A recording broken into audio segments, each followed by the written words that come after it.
Dick Powell as Richard Diamond, private detective.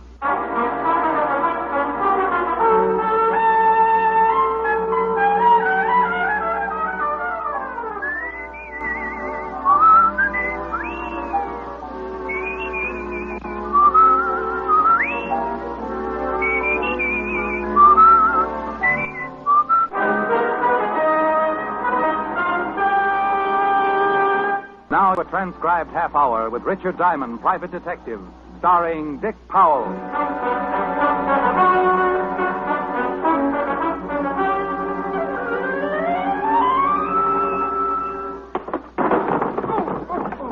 Oh, gee, Diamond, I'm sorry. Did I hurt you? Oh, no, Seymour. I feel great. Oh.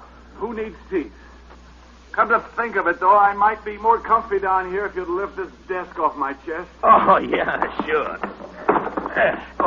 There you go.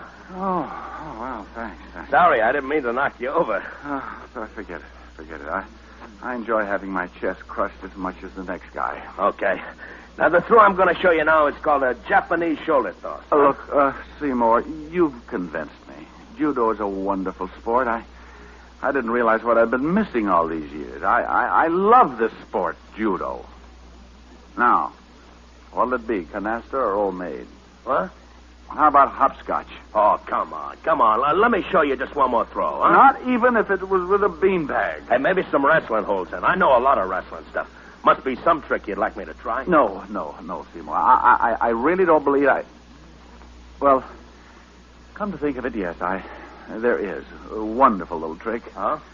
You get yourself a nice long rope, throw it high up into the air. Yeah? And then real quick you climb way, way up to the top and just disappear. Oh, that's nuts. Oh, a defeatist, huh? Well, no. Diamond Detective Agency, brains, experience, enthusiasm, delirium tremens. Gregg, don't be so silly. I might have been a prospective client. Oh, hi, sweetie. Hi. Yeah, I guess you're right. But you'll have to admit, I have got brains and enthusiasm and good looks and a dynamic personality. And my father can beat up your father. Rick, you're incorrigible. No, I'm right here in New York. Oh, that's just dandy. Now, will you please tell me what we're doing tonight? Oh, that, honey, is a long story. I'm comfortable. Well, remember the day we walked into Gimbel's basement and I bumped into an old schoolmate of mine who was demonstrating barbells? I remember how funny you looked when he goaded you into picking up that big weight. Yeah. And how hysterical it was when he had to carry me upstairs to the chiropractor. I carried you just like a baby, too, didn't I? Who's that? Now, that's him. Muscles. He bicycled all the way over from Jersey just to tell me his ideas on self-defense. He bicycled? Oh, he was dressed for it. Top hat, tails, sneakers. What are you talking about? One of his cleverest ideas was that I'd treat him to dinner tonight if he could knock me to the floor in less than 30 seconds. So? Gave him the battle of his life. 7 seconds. The point is, where can we eat where they'll poison his food? Hey, I heard that. It's all right, Seymour. You can order small helpings. Rick. Let's make it Leon's, baby, okay? Must we?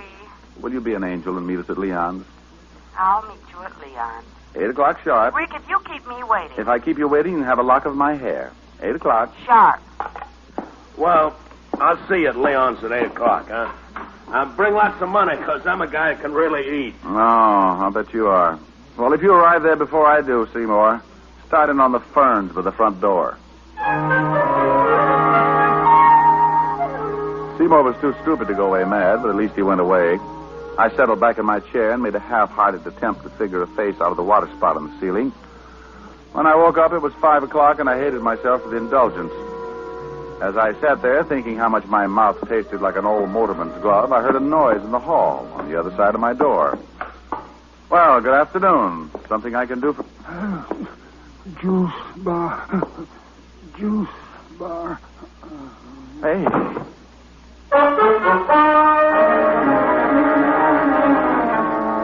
He fell face forward into the pool of blood at his feet, like a wino who'd stumbled into a fountain of muscatel. Funny, isn't it, how an ice pick loses all its homey appeal when it's sticking out of a guy's back? The ice pick this guy was wearing was no exception. I didn't know how long he'd been leaning against my door, but one thing was certain: it was long enough to die. I put in a call to 5th Precinct Police Headquarters and Lieutenant Levinson. And 10 minutes later, my office was full of badges. And you have no idea who he is, huh, Rick? Not the vaguest, Walt. Well, the checkup shows you're the only office in the building that's been open after 2, so he must have been on his way to see you when he got it from behind. Maybe he was delivering ice and just happened to fall on his ice pick. Otis. Yeah? Otis, now that you've solved it, why don't you go down to the glue factory and let them put you up in nice little glass bottles? Oh. Well, anyway, here's a billfold in his pocket. That ought to tell us something. How about a look, Fatty? Huh? Oh, sure. Here. Quite a card collector, wasn't he? Quite. Gold Furriers, the Copper Room, O'Toole's Diner. It's lousy food. Got ptomaine once from that cheesecake. I remember. I got ptomaine just watching you eat it. I resent that. And I accept your apology. Yeah. Huh? Where's that green card from? This one? Yeah. The Apollo Health Club. Hey, that's right down the street. Nothing with the old boy's name on it, though. Afraid not. However, something tells me you'll get that from the old boy's fingerprints. Let's hope so.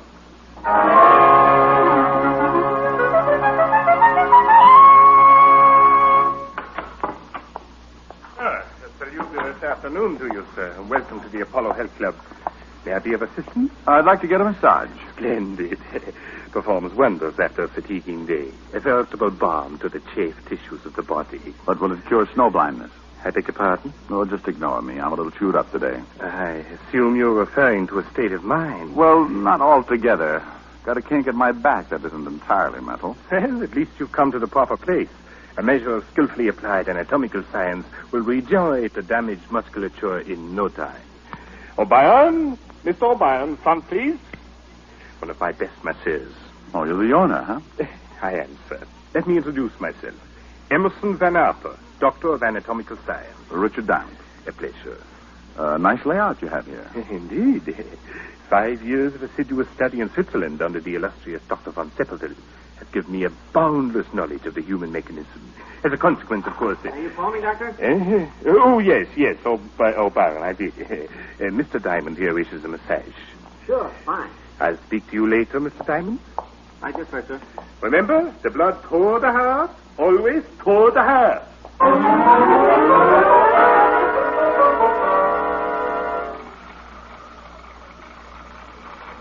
A real private detective, huh? Too private, judging from last month's receipts. Hey, you know, you really rubbed that kink out of my back. Good. Don't know if you noticed it, but I was doing all my rubbing with my right arm. Tore a muscle on my left shoulder this morning. Really put it out of commission. Oh, that's too bad. Speaking of things being out of commission reminds me, there's a body down at the morgue I'd like you to take a look at. Guy might have been a client of yours. Oh, what makes you think that? Had a card from the Apollo Club in his billfold. Oh? When could you come down? How about tonight? We close here at 10. Fine. Make it, what about 10:30? Know where the morgue is? Yeah. Now, how'd this guy die, anyway? Somebody hid their ice pick in his spinal column. No kidding. Yeah. The corpse is a little dark-complexioned man. Kinky hair, glasses, bald spot on the top of his head. Hey, that description fits a guy who comes in here every night around closing time. Fanatic on diet. He buys wheat germ from us for the case. Know his name or where he lives? Oh, I know that. Pardon the intrusion, gentlemen, but I'm afraid I'll have to ask Mr. O'Brien to hurry down to the gymnasium. Oh, sure, right away, sir. Here's a fresh towel, Mr. Diamond. Thanks. Sorry to interrupt like this, but we're a trifle understaffed, and expediting the evening rush is something of a problem. Well, all right. Talk to you later tonight, Mr. Diamond. All right. Oh, hey, in case you can't make it, give me a buzz at Leon's restaurant. I'll be there till 9:15. Right.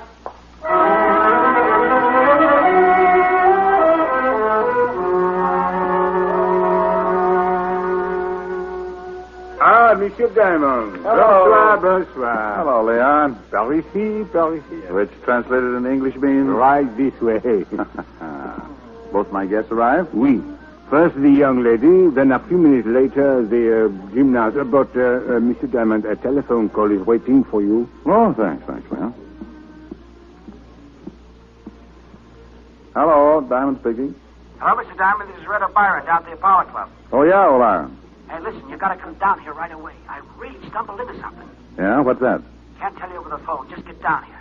Drop everything and get down here. Hurry. Look, Red, I'm right in the middle of the... Hello? Hello. Hello. Oh. Hey, kids, I gotta run. Be back in a few minutes. Just where do you think you're going? Place called the Apollo Club. Yeah? Well, how about my dinner? Go right ahead and order. I'll be back. Oh, by the way, Seymour, that potato salad on the child's plate is a real deal for a quarter. And Helen. Yes, Rick. Shoot the kill if he even suggests wrestling.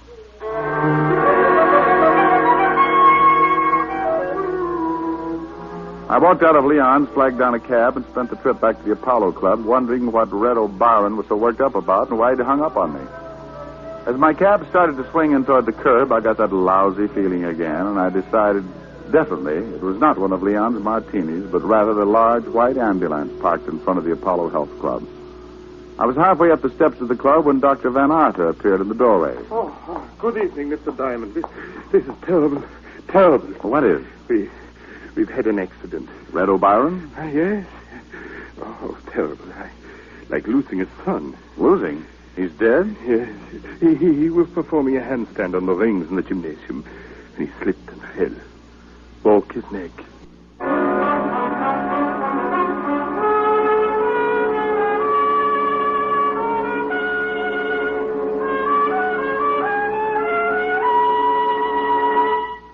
Before we continue with the adventures of Richard Diamond, Private Detective.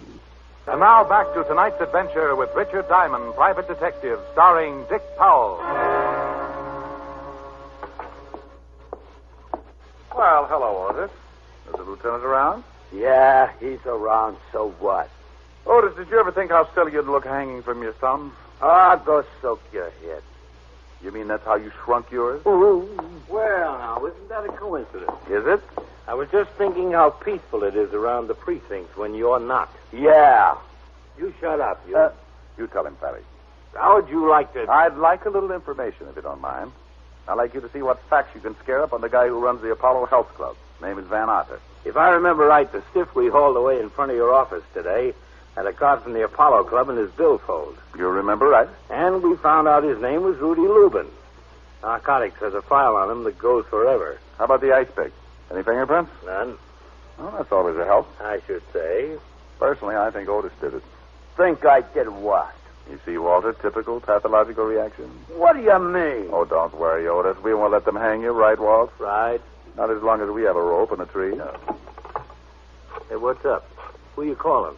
Leon's restaurant. Helen's over there breathing with a diaphragm. And Seymour... Oh, you don't know him, but he's tearing phone books apart. Good evening, Leon. Oh, hello, Leon. This is Richard Diamond. My friend still there? Oui. They are waiting for you, no? They're waiting for me, yes.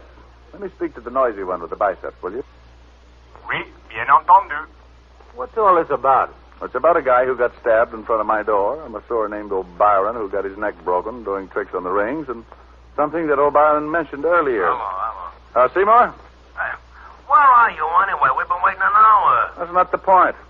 The point is, I want you to listen to me. Could a guy do a handstand on the rings if he had a torn muscle in his shoulder? Are you kidding? I'm very serious. Heck no, he couldn't. It's impossible. Shoulder muscles are the ones do all the work. Deltoids, trapezius, upper pecs. Yeah. Okay. Look, Seymour, you got to do me a favor. Meet me in front of the Apollo Health Club as soon as you can get there. Well, how about your girlfriend? Tell her to wait there till I come for her. Oh, okay, then. Only, what are we going to do? Trap a murderer. I hung up, assured Lieutenant Levinson that I was just going to do a little reconnaissance work, and then left for the Apollo Club. Seymour was waiting when my cab drew up in front. I explained to him the part I wanted him to play. Just leave it to me. If this doctor's a phony, I'll find out for you. Let's go.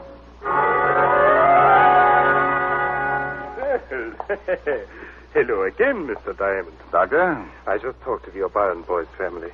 Oh, it was heart-rending, absolutely heart-rending. I almost broke down. No, you will before it's over. Hmm? I'd like you to meet a friend of mine, Seymour Caper. A pleasure, sir. What do you say, Doc? Seymour's been having a little trouble with his chest lately. I told him you're a doctor of...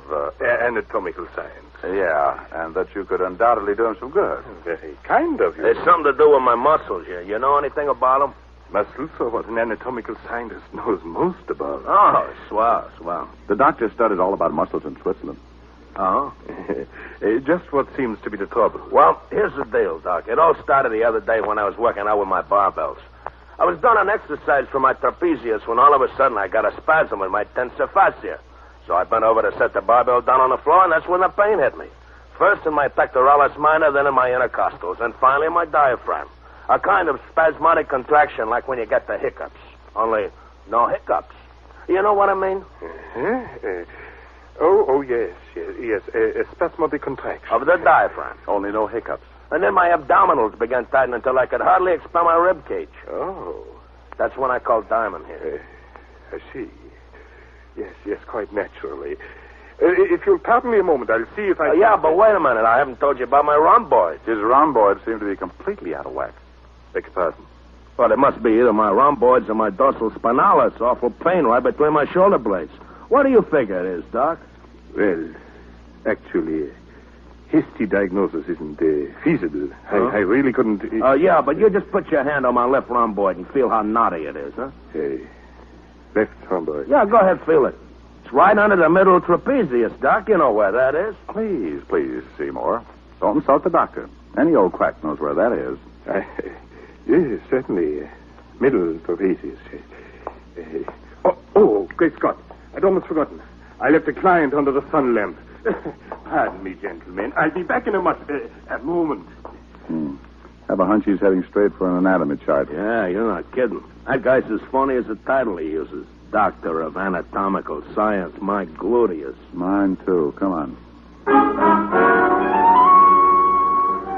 I took Seymour by his rhomboid and led him out onto the street, down to the middle of the block and up 3 flights to my office. While I did my thinking, Seymour did his push-ups. 302. 303.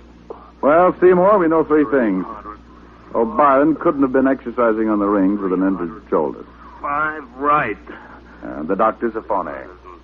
6 right. Then the doctor is a front for something that's important enough to kill people over. 300 and right 8. As a consequence, you and I are burglars. And what? Starting as soon as the Apollo Club closes. But you mean we're going to bust into the joint? We're going to bust into the joint or flatten your head in the attempt.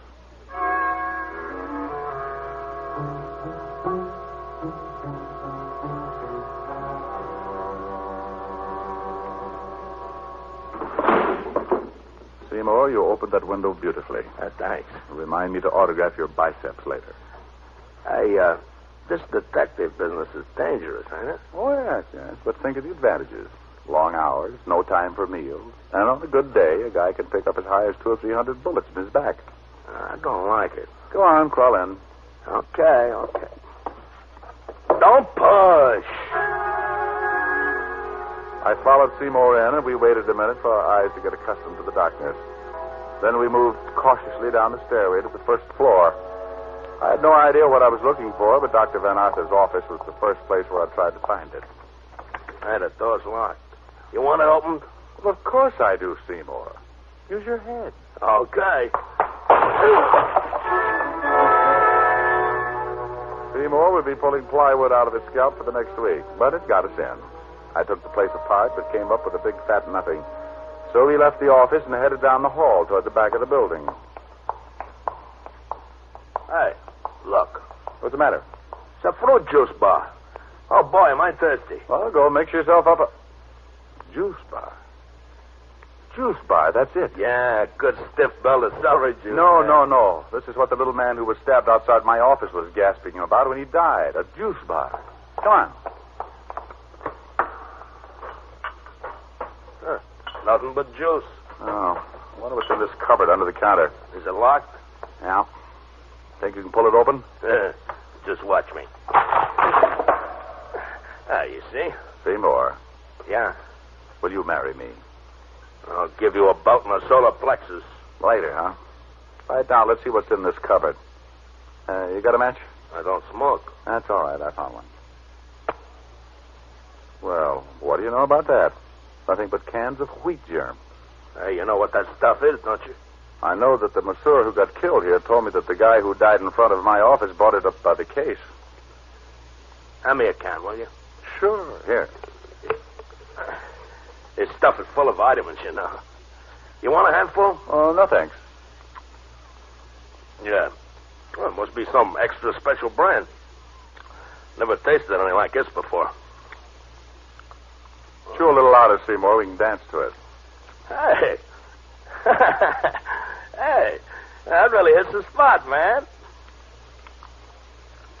Hey, you want to wrestle? Oh, quiet, Seymour. You know what, boy? I can fly. Seymour. I can fly, I tell you, see? Oh, man, do I ever love to fly. While Seymour stood there flapping his arms, I stuck my nose into the can he was holding. Uh-huh. Once you've smelled opium, you can always recognize the aroma, even when it's mixed with wheat germ. I was trying to decide what to do with Seymour when he slid slowly to the floor under the counter and rocked out. I loosened his collar, then started for a telephone. Leaving, Mr. Detective. Wow. Doctor, working late? I'm glad I arrived in time to offer you a drink of fruit juice. Well, thanks loads, but I'm driving. Where you're going, Mr. Detective, the weather is too hot for driving. Now, isn't that a nasty thing for a guy who sticks ice picks in people to say? Oh, that was the most unpleasant experience, I assure you. It's just that Mr. Lupin began demanding a little too high a percentage for distributing my health foods. Even went so far as to threaten me with exposure. So you grabbed up an ice pick from your juice bar and followed him out of the club? Mm-hmm. I doubt if he ever knew what hit him. Oh, I bet he had a hunch. Well, I perceive that you sampled my wheat germ. No, I opened a can or two. Personally, I never touched the stuff without bananas and cream. You've made the same unfortunate discovery that Red O'Brien made, Mr. Detective. Oh, that's why he called me at Leon. Yes, and that's also why I had to resort to the unsportsmanlike expedient of luring him to the balcony of the gymnasium and then pushing him over head first. I was about to call the doctor a particularly dirty name when Seymour's hulking shoulders loomed up behind the juice bar, not over 3 feet from where the doctor was standing. Doctor, you're wrong. Seymour is not a sissy. What? I don't think you could beat up Seymour with one hand. That's what. Mr. Diamond, I'm afraid you're asking to be shot. Yeah, well, just to try it. Who said... Yes. I'll teach him to call somebody who knows how to fly a sissy.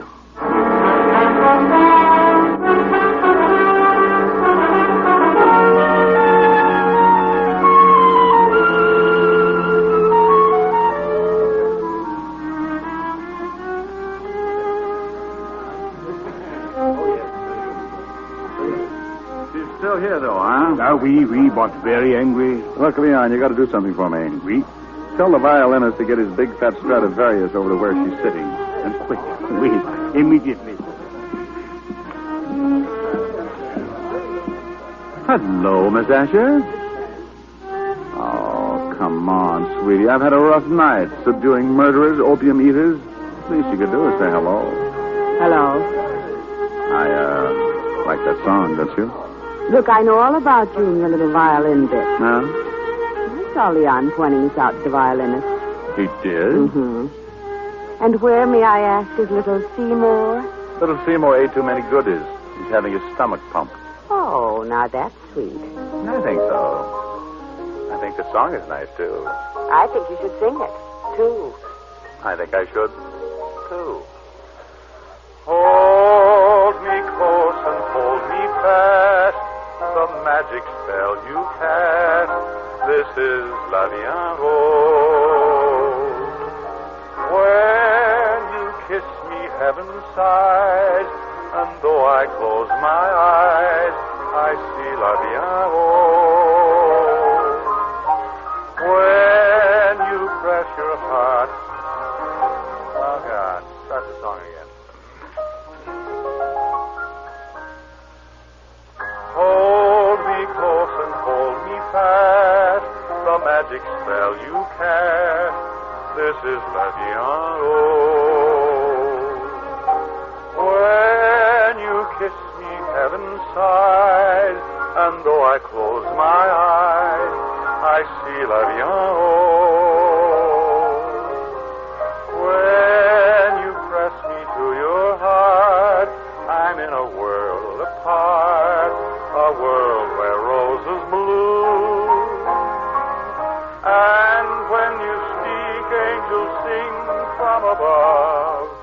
Everyday words seem to turn into love songs. Give your heart and soul to me, and life will always be la vie rose. Nothing? I won't say. Want to feel my biceps? All right. Well? Nothing.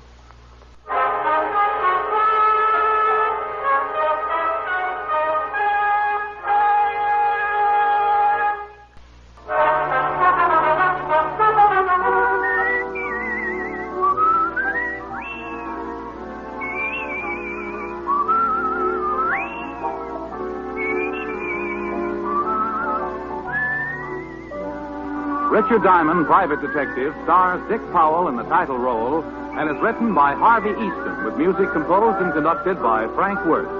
Featured in tonight's cast were Virginia Gregg, Arthur Q. Bryan, Wilms Herbert, Bill Conrad, Jay Novello, and Dan O'Herlihy. Richard Diamond, Private Detective is transcribed in Hollywood by Jaime Del Valle.